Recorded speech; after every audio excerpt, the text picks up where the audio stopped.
आपकी एक एक क्रिया भगवत निवेदित हो गई है, कृष्णमयी हो गई है, यही कृष्ण प्राप्ति। যদি আপনার প্রতিটি কার্য ঈশ্বরের প্রতি সমর্পিত হয় এবং কৃষ্ণময় হয়ে থাকে তাহলে সেটাই কৃষ্ণপ্রাপ্তি। गोपियां क्या करती हैं? या दोहने बहनने मथनु पलेप प्रेंखें खनार भरुदितो क्षणमार जना दो।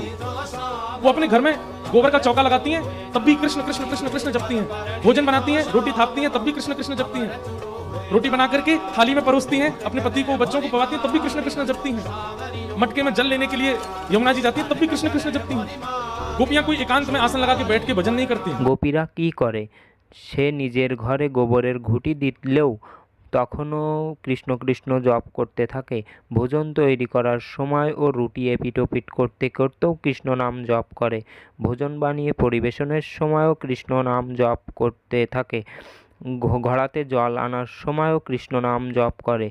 গোপীরা কোনো একান্তে আসন নিয়ে বসে ভজন করে না। केवल अपनी दिन भर की जीवनचर्या और दिनचर्या में ही कृष्ण को बिठा लेते हैं। उनका चलना फिरना, हंसना बैठना, गाना, सोना, उठना, भोजन बनाना, पवाना, तैयार होना, सब श्री कृष्ण के लिए। भजनानंदियों से पहले गोपियों को मिल गए ठाकुर जी, साधकों से, योगियों से पहले ठाकुर जी गोपियों को मिल गए। जो लोग ऐसा कहते हैं कि हम काम करने वाले लोग, हम व्यापारी लोग, या हम बिजनेस करने वाले, जॉब हम कैसे करें? गोपियों को अपनी गुरु बनाओ।